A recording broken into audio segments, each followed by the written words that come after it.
Good morning, everybody. I'm going to get started because we have a full agenda today.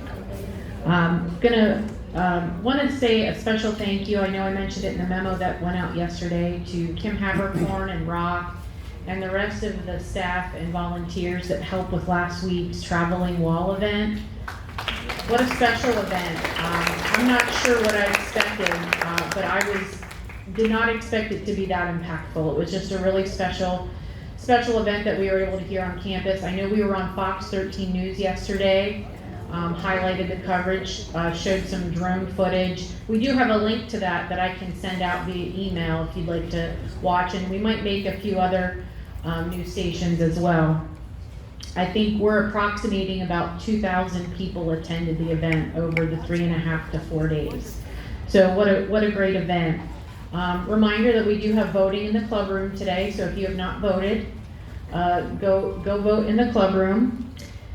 Also wanted to announce the employees of the month for the month of November. So for independent living, it's Mark Hartman. He works in the grill, so congratulations to Mark. He was not able to be here today. For assisted living in the Arbors, Luana Morales, who is a medication technician, so congratulations to Luana. And Plaza West, Audrey Hines, who is a CNA, the employee of the month for Plaza West. So congratulations to those employees.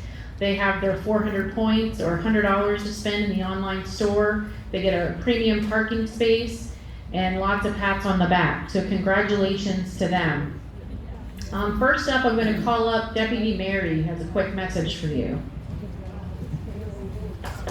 Good morning.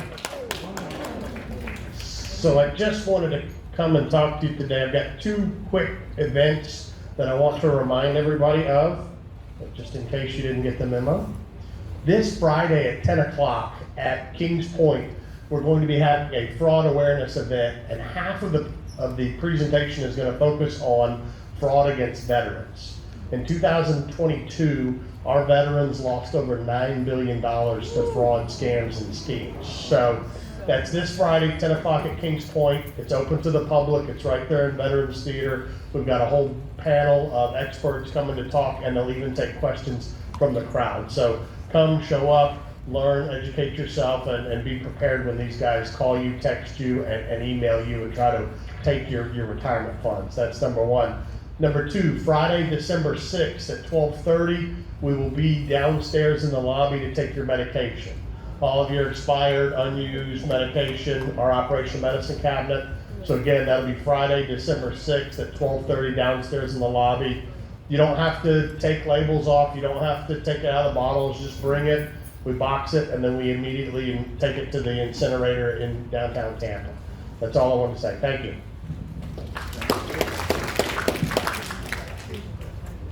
And I'll make sure we put those dates and times in the memo this week as well, because I know if it's not in writing somewhere, I will not remember it. Next up, I'm going to call John Foster up here. He's going to introduce a resident who's going to read a special poem.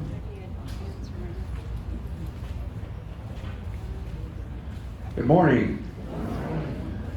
As custodian of our poetry at Freedom Plaza, it's my pleasure to introduce to you Barbara Oriens, one of our regular contributors. Barbara has written a poem that we think is most appropriate to share at this time. Barbara.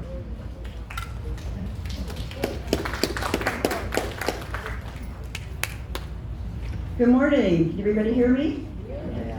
All right. I was going to post this poem on the poet board, and it got to be a little bit too lengthy. I read it to John, and John says, the people really need to hear this. So this is what I wrote. And it's a tribute to the entire staff of Freedom Plaza. I entitled it, Mysterious Milton and Our Hurricane Heroes. Something is coming close to our shore. What is it, and who can it be? We've really not seen this before.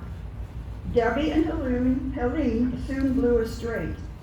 More water and wind sent them heading another way. It kicked off October 7th, 2024. Oh, what a sight. A storm was rolling in, ready to bite.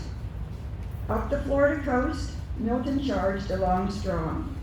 The weatherman reported it would be great and last long. Let's all be thankful and helpful. Let's hold on tight as we brace for the chaos of that stormy night.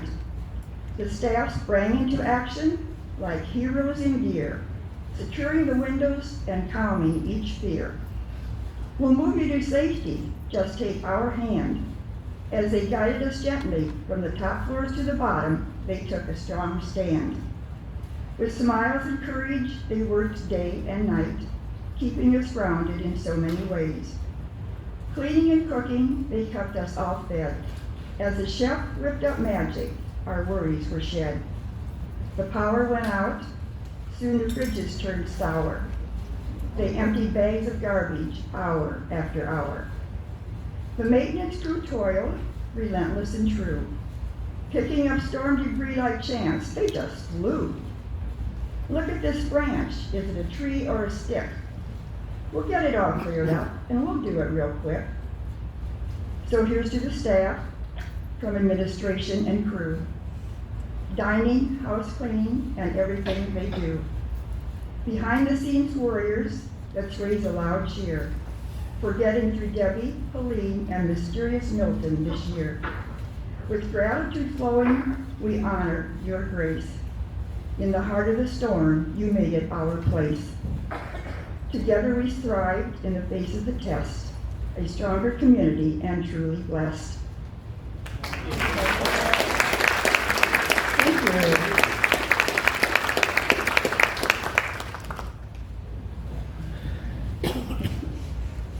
Thank you, Barbara.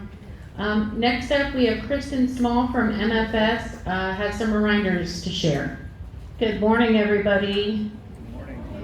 Just want to send out a little reminder. I'm sure all of you have received the flyer that was put either in your mailbox or you picked one up downstairs, but we have our MFS Military Family Support Veterans Day Mix and Mingle, thanking Freedom Plaza and recognizing the organizations that you help us support throughout our programs.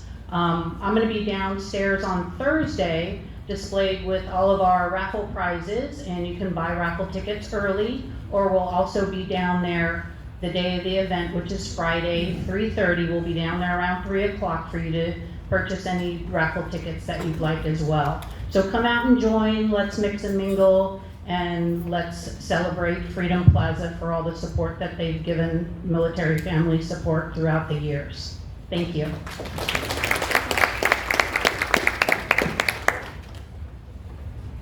All right, next up we have Dennis, who's going to give a financial update. Good morning, good morning. Happy Election Day. Hope everyone has voted or is going to. All right, so last time I was up here, we were taking a look at 2024 through the second quarter. So strap on your seatbelts. I'm going to be your tour guide as we walk through the quarter three. All right, so let's get started. We'll start by looking at the occupancy, and again, this is through the third quarter. And through September, we had an independent living 86.2 occupancy, which is 366 and a half units. Assisted living was doing awesome through the third quarter with 97%, 80.9. Memory care came in at 87.3% with 24.4 units, and then the health center came in just shy of 90% with 101. All right, and the last time I was up here, we had the quarter two, which was a tough quarter. We had 11 move-ins in that quarter, but we had 17 out. So it was a tough, quarter in the sense that we had a net loss of 6. Quarter three helped make up some of that. A really good quarter in terms of it. 18 move-ins. The marketing team did fantastic in the third quarter. As really they have done in all the quarters, we've been met or exceeded budget. And we had 17 outs. You can see that 10 of those related to transfers to assisted living, memory care, or the health center. We had 4 deaths. So when you look at the year in total through September, we had a total of 45 ends, closings, and 49 out. And you can see that 26 of those were transfers, 15 of those are deaths, and 8 were others, like various situations where they might move to be with family or things like that. So a net of a -4 for through the third quarter. In terms of our entrance fee and refunds, you can see that, again, 45 closings is what we had against a budget of 36. Even where it says quarter 3 refunds, it's basically your move-outs. So again, the 49 that we just looked at a minute ago against a budget of 33. And then our attrition, which again represents all of the entrance fee dollars coming in less any refunds going out. We had an actual through September of 10.6 million against a budget of 7 million. All right, I'm gonna actually come back to this one in a second because it's notes related to some of the financial information that we're gonna look at.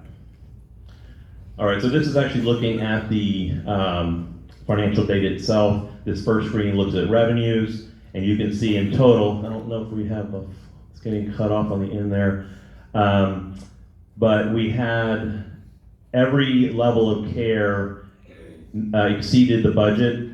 As you can see, the parentheses in the first one there, the only one that didn't was independent living, and again, that's all related to the occupancy issues that we discussed a little while ago.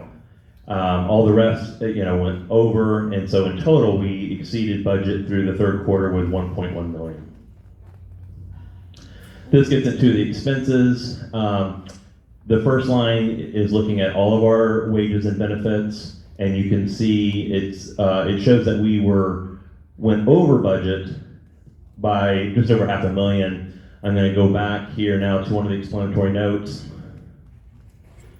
And if you look at the middle note, it says, although the financials reflect our wages and benefits are over budget by approximately $500,000, over 56% of this is due to Innovative Home Services, which generates revenue that more than compensates for the increased labor. They had year-to-date net profit of almost $288,000. So again, Innovative Home Services is a profit center, so the costs there are going to be variable. So we may go over budget than what we planned, but we also were way over in the revenue that they generate as well. All right, back to this. The other comment I wanted to make is in regards to food and beverage. It shows that we were over 85,000 there. There's a note to that effect on the very bottom. It says a mitigating factor in regards to our food and beverage expense is that approximately $137,000 of food and beverage expense is related to alcohol purchases, guest employee meals, and catering expense that is offset with income. So although those are all actual expense dollars that do show up and can go over budget, each one of those expense line items has a matching income account that is represented in the revenue category of the financials.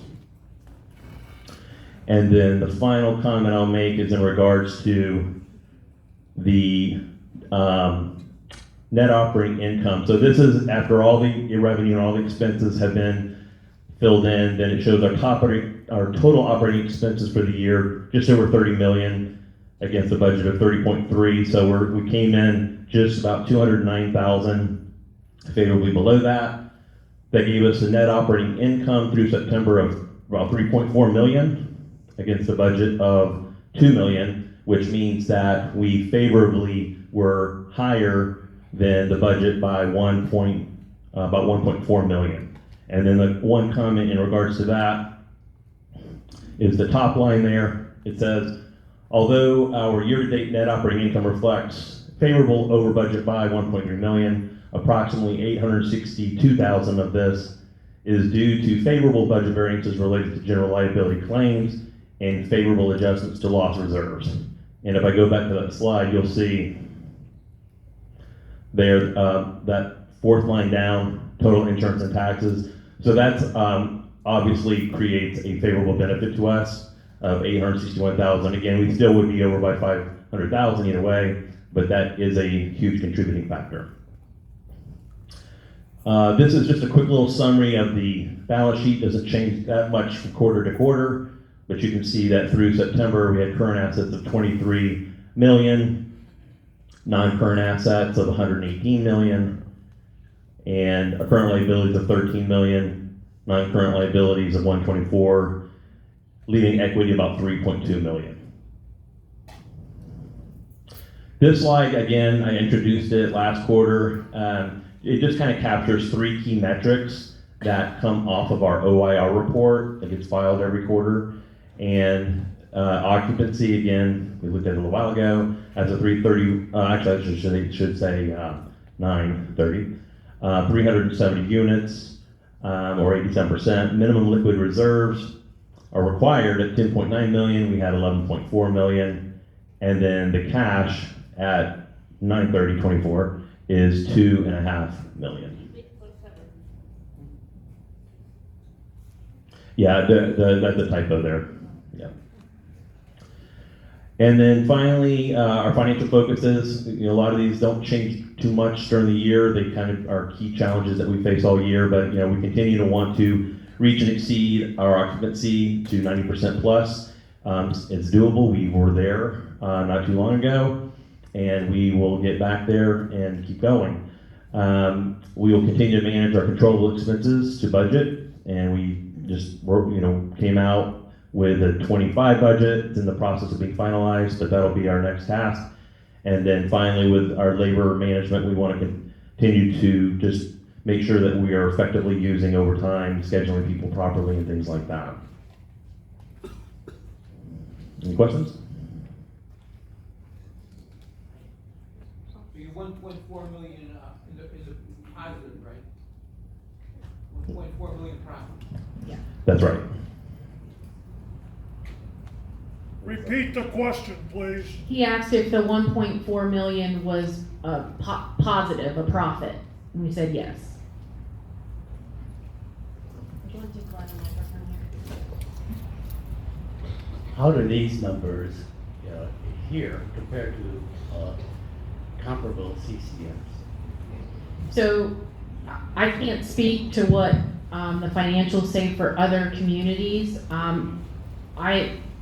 I focus on ours. And I actually don't have access to see our sister communities' financials. I could ask that question. So maybe for next meeting, I can get some general comparisons and share with you all from a financial perspective how we stack up against at least our own internal portfolio. And what I'll have, we'll get those dates corrected on that slide, and then we can have hard copies of Dennis's presentation at Stephanie's desk too, if you want to take a closer look at that. And if you have any questions, you can certainly come see me or see Dennis for sure. Next up, Gary Avery's here. Some of you longer tenured residents may know Gary when he was our director of maintenance here.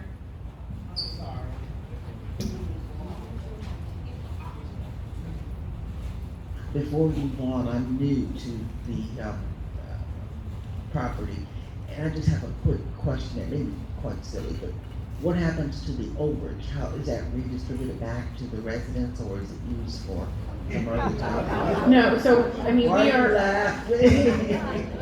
laughing? So we are a for-profit organization. So our owners enjoy the profit that we create here as a community. But the good news is, we are a profitable community. There's a lot of standalone communities over the course of COVID and things that didn't do nearly as well as we did from an occupancy perspective, and they didn't have the funding we did from a capital perspective. So, I mean, our owners reinvest in the community by funding the capital projects that we do. Okay, so none of that comes back in terms of lowering costs or keeping costs low with regard to food or activities or?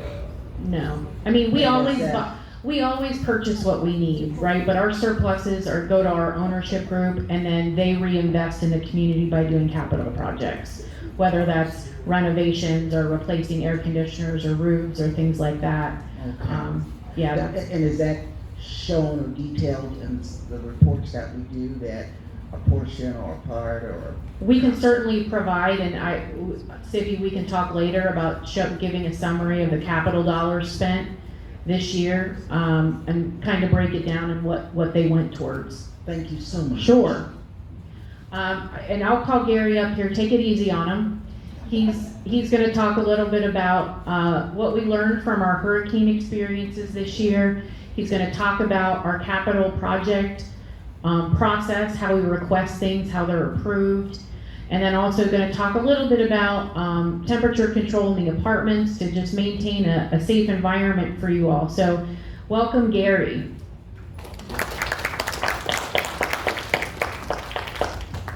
Hello. Some of you I know personally from being here, and for those of you that don't know who I am, I'm Gary Avery. I work with LCS. I'm the Senior Director of Facilities. I have 13 of these communities that are under my purview that I oversee the capital projects of for the portfolio.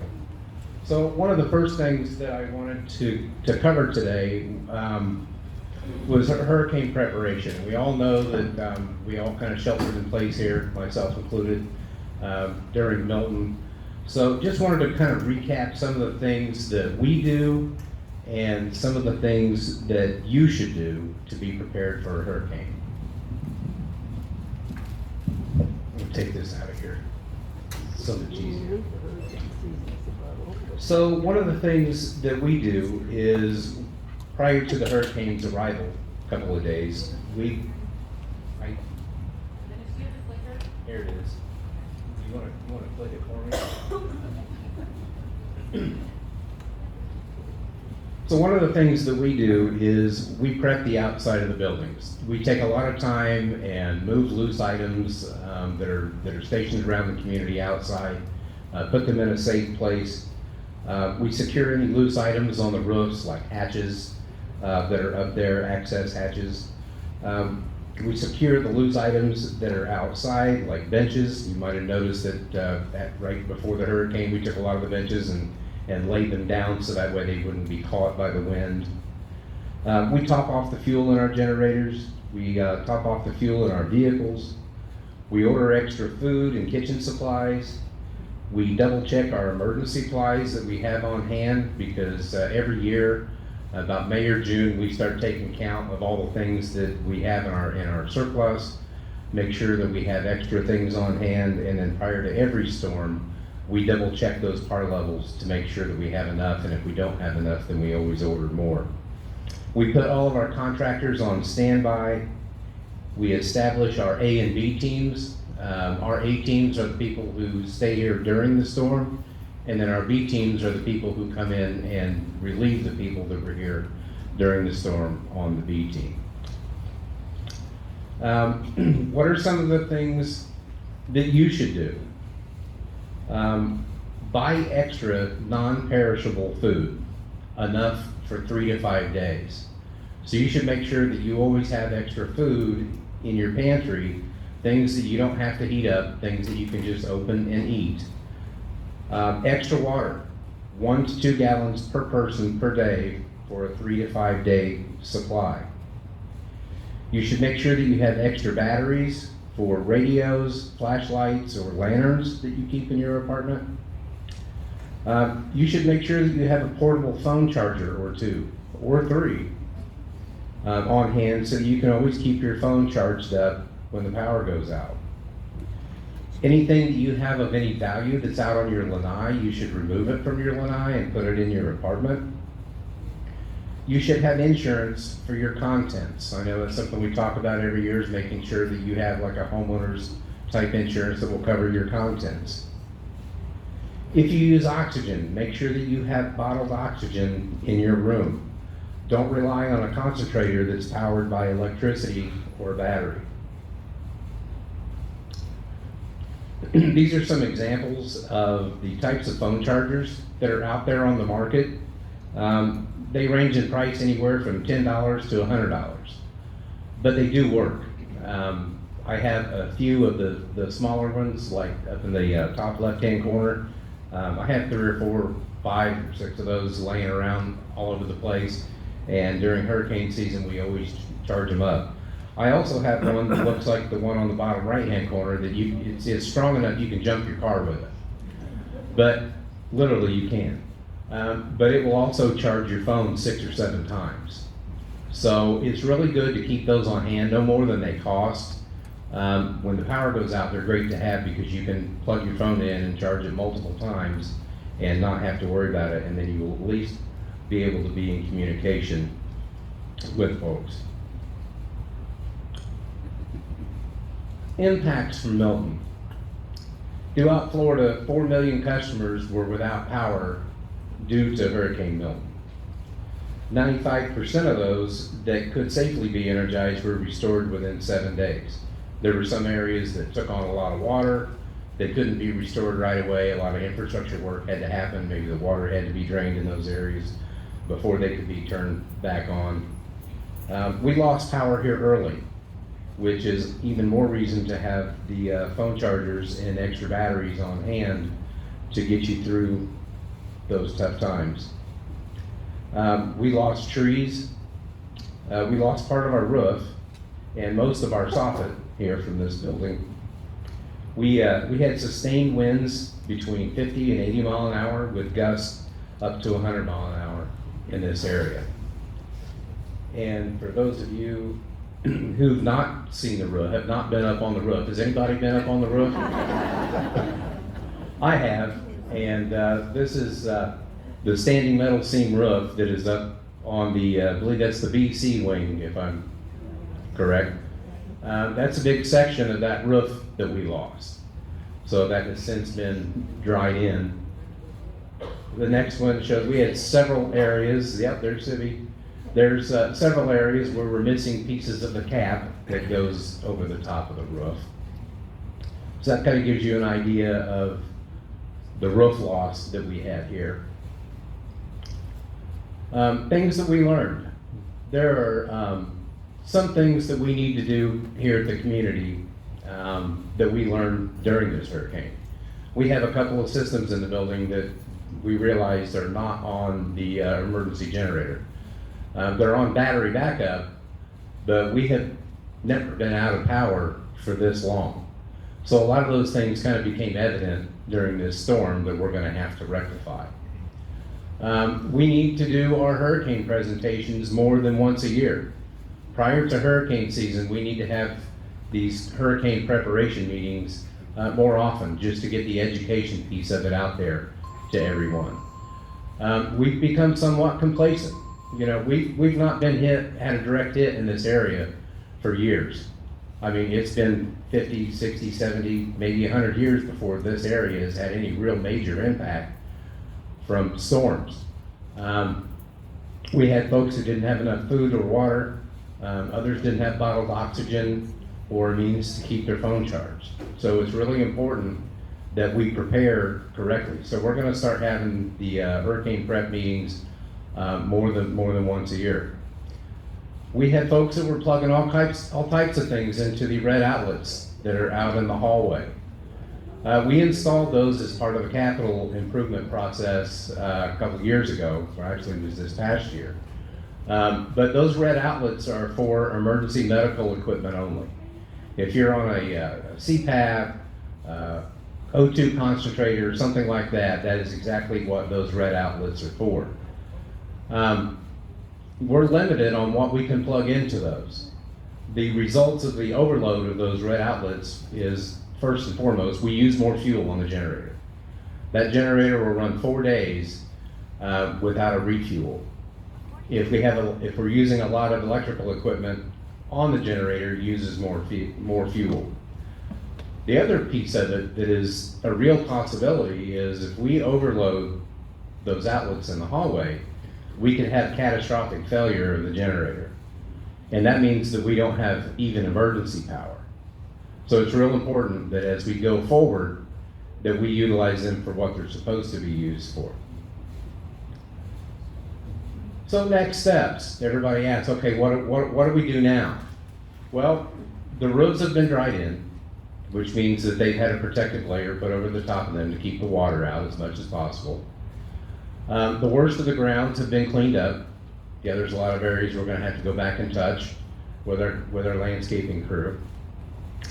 The moisture mapping has been initiated. If you don't know what that is, there are devices that the contractor has used to go in and measure the amount of moisture in that unit. The infrared mapping has been initiated. That kind of works a lot like the moisture mapping, only it gives an infrared image and it lets you see areas where moisture has intruded and come into areas that you can't see with the moisture mapping necessarily. Drying equipment has been put in place, and remediation is or will be starting. We have some engineers that are going to be on site to evaluate the buildings and their exteriors.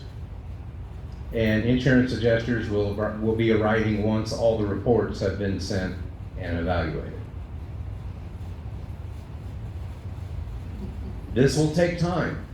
So I just have to say, patience is a virtue. We promise that we are going to get the community rebuilt as fast as we possibly can. But that takes time. What we will do in the interim is we will continue to communicate the progress as we become aware of the schedules for remediation and repairs. A lot of this can't happen until all of those reports from those people who did moisture mapping or the infrared or the hygienist. A lot of times we can't start something until we have all the facts, and that sometimes takes time. So we promise you we're working as fast as we possibly can. But the best part of it is we have a great team of staff here at Freedom Plaza, and we're going to get through this together. So we will do our best to get the community whole as soon as possible. Any questions about hurricane planning or hurricane repercussions?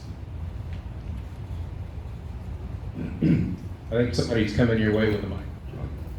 Quick question, what did we pay for the generators? What did we pay for the generators we brought the power early from the electric company?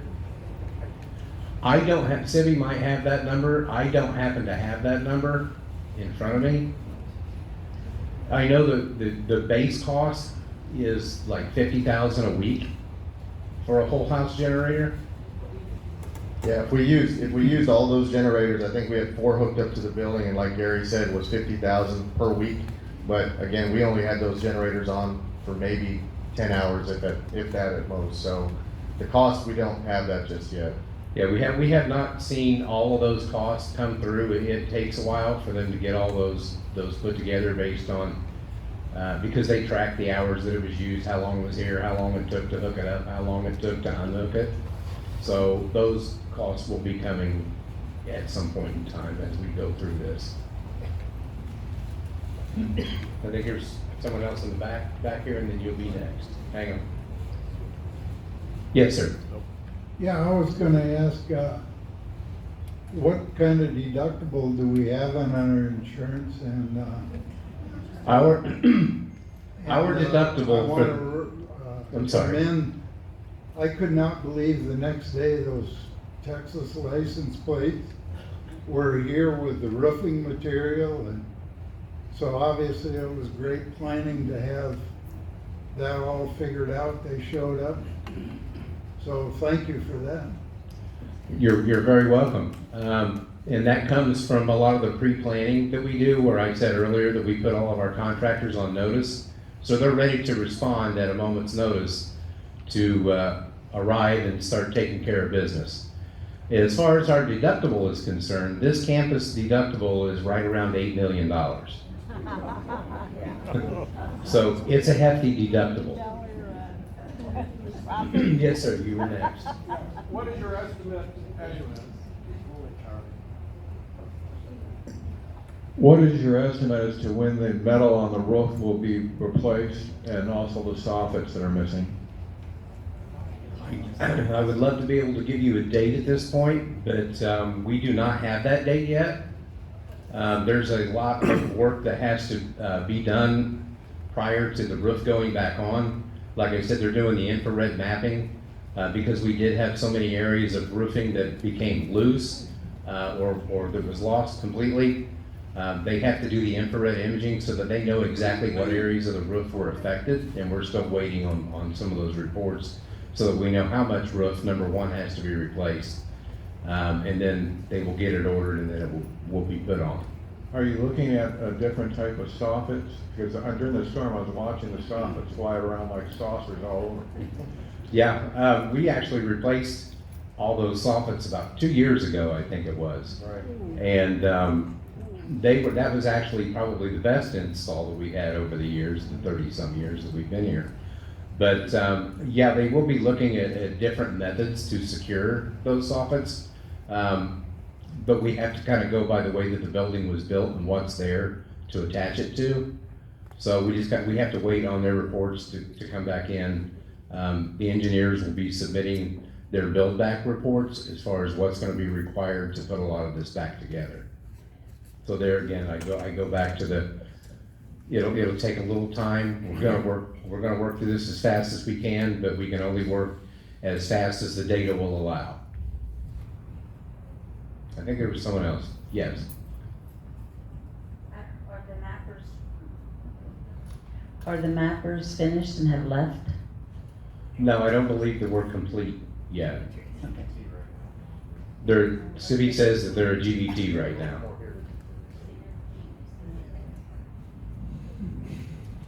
You got one, yeah. I want to commend the cleanup and the expedience that it was done. I needed to go out shortly after the hurricanes in each case, and the roads here were cleaned up quickly, and I think that is something to be proud of here at Freedom Plaza.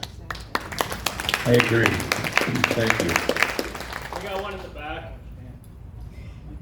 Okay. Yes, I have been told that all the roofs at least have been cleaned. Now, is that true? I think Civi might have to comment on that. Yes. So right. we did pressure wash and clean the roofs earlier this year. Yes. But as far as right now, we've cleaned the debris off of the roof, if that's what you're referring to. No, they're not all done. Okay. The one over the pool maintenance door, So the one over that pool is actually gonna get replaced. It's not safe to actually go onto. but have So you, that's- have you seen it? It's loaded with stuff. It's actually got a hole in it as well. Yes, So it that's- does. Some big heavy piece fell on Correct. top of that. Yep, so that's actually slated to be repaired and So actually you're removed. you're and aware of that, replaced. Cindy. Thank Yes. you. You got it. Okay. Okay. Status of the GVT repairs, including the windows, and what kind of time frame might we be expecting?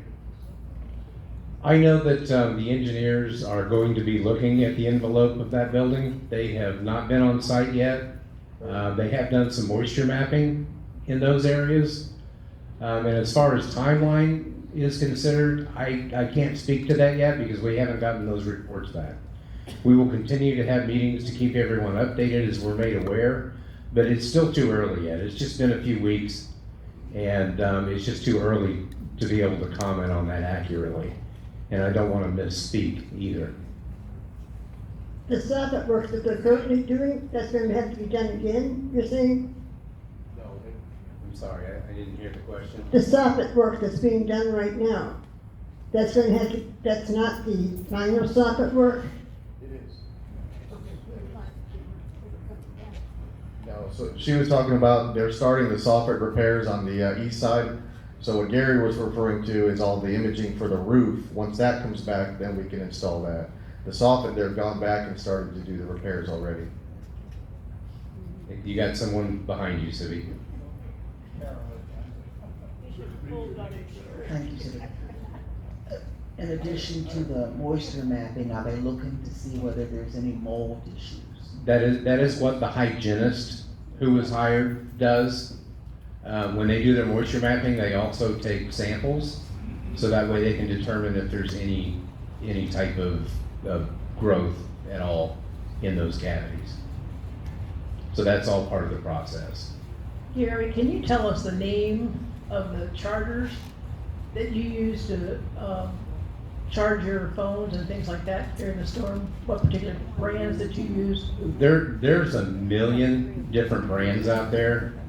If you're not an Amazon customer, that is the best source for those, honestly. There's 1,000,001 different brands out there though. I mean, yeah, just keep in mind, and Angie's right, she said you get what you pay for. So if you're gonna buy one, buy a good one. My son bought me the one that's in the right corner. GOODOO. Yeah, those are a very good brand. And he bought it on Amazon for me and brought it to me like a week before the hurricane. And it's very strong. It kept everything charged, not plugging it in. I mean, it's charged, and like you said, and it was fabulous. And I think it cost about $39, Yeah. something like that. And it was well worth it. And you can turn it over, and you can charge 4 different types of things at the same time. Like my new iPhone 5, the old iPad plug, different, so several things to put on that at the same time. I agree, they're well worth the money spent. So let's move on. I had a little bit more We got one more to question. cover. I got one more question in the process. Okay, last one.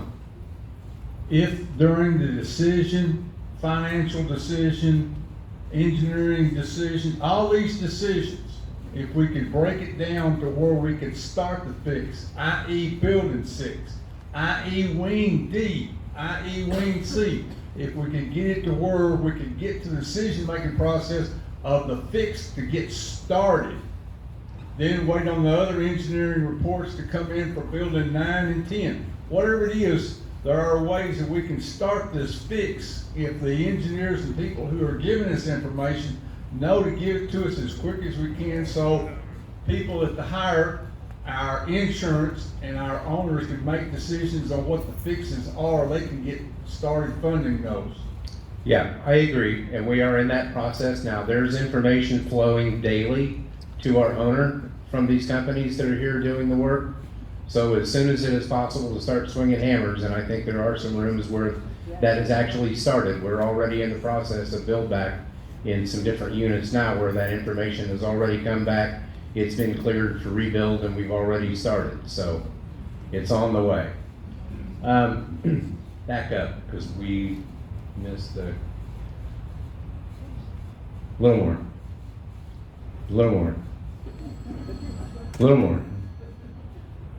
One more. Okay. The CapEx process. So a lot of people wonder, how do we put together our capital budget each year? So each year, each of our communities throughout the portfolio, they receive this worksheet from our ownership group. And they take and put all of the information that is required onto this submission form. And I think the next one kind of gives you an idea of what it looks like once it has been sent to our ownership group. And we have these historical sheets going back. I know that I have copies all the way back to like 2019 of all the different things that we have requested.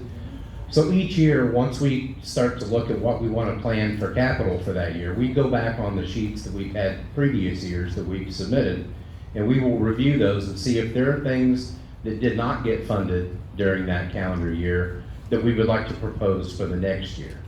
So we always have like a rolling 5-year calendar of projects that we would like to complete. So once all of those sheets from all the communities have been completed and filled out, that sheet goes to our ownership group. And they aggregate all 13 of those lists from all the communities.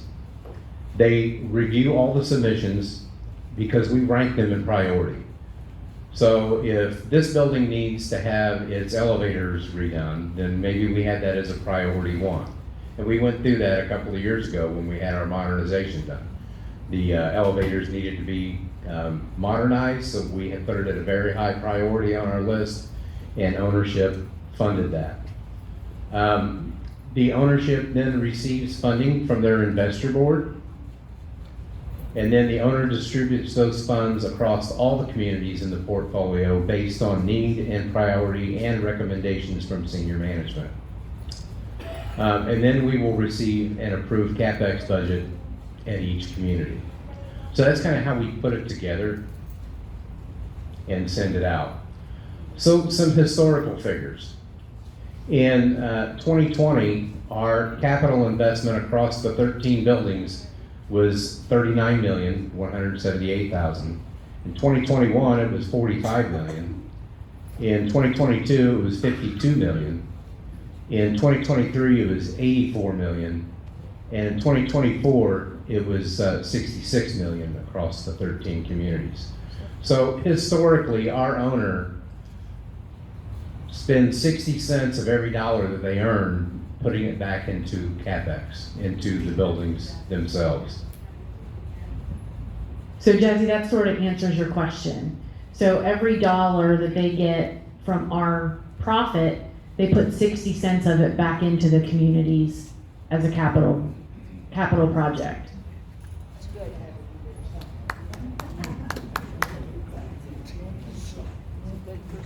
Next slide, please. So quickly, because I don't want to keep you here all day, because I could stand here and talk CapEx forever. Any questions on how we put that all together each year? Okay, next slide. Room temperatures. I know this is a hot topic. We all don't like the same things. We all have preferences, but just to kind of point out, in Florida, the most healthy temperature that you can set your apartment on is somewhere between 74 and 78 degrees. That is a good, healthy, comfortable temperature. If you like your room colder than 74, then be my guest. You can turn it down and make it as cold as you want to, because colder is better. You can't leave your AC off though. You have to have it on. If you can't leave it in the off position, because the chances that if you leave it off that you're going to get mold are pretty high here in Florida, because the one thing that we do have here is tons of humidity. Ramifications of not running your AC are mold, and it will happen, and it will happen quickly. You can go one day from having nothing to having this start to appear on different areas of your ceiling or walls. There's another example. And remediation is not pretty. So it's very involved. You see the folks are wearing hazmat suits because it's not good. So it's really important that we make sure that we keep the apartment ACs on. If you get too cold, keep it on the higher end. 77, 78 at the most, but at least keep it on so it will run and help pull that humidity out of the air. And that is it. Thank you all very much.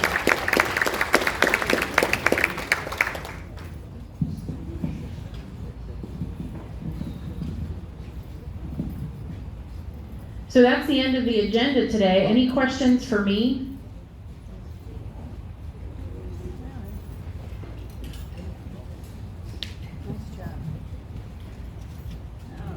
We didn't give Dennis his proper due. He works very hard in the financial office, and we need to applaud his work. Yes, thank you to Dennis. We make him put all kinds of presentations and spreadsheets together. Angie, Yes. it's a hot topic. Should we be writing a policy and procedure regarding our refrigerators, In what regard? hurricane, and loss of power? I don't know if we need a written policy. I think there should be something in a residence manual so that.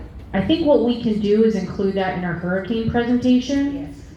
Which we can also distribute to everybody. So that's something we can focus on next year as we put together our hurricane presentation. It's essential by some of the reactions. Yeah, I agree. Okay, thanks. I know that there are many people here who've had some sort of damage to their apartments. And I know it can be frustrating when your things are in the middle of the floor or those damn fans have to run and make you crazy, or whatever is going on, and it's not happening fast enough. But I would like to remind you, I'm sure we all know people who were caught in some of the hurricanes in the last several years. I have many friends in the Punta Gorda area who had horrible damage from Ian, some of whom even were scammed by people who came to help them, were going to repair for them and so forth, but didn't. I know people who in the last hurricane live in the Tampa area or live on Davis Islands and had 3 or 4 feet of water in their houses, and now they don't have any furniture. One couple had to have their house torn down because it was that horribly damaged, lost their cars, their furniture, their appliances, their clothes. Horrible things happened, and nobody can get a contractor because they're busy somewhere else. So I would just like to remind people that we've already had mentioned, gee, the day after the storm, there were folks from all over who had been prepositioned, who had been hired. Nobody who lives here had to go out and look for a contractor.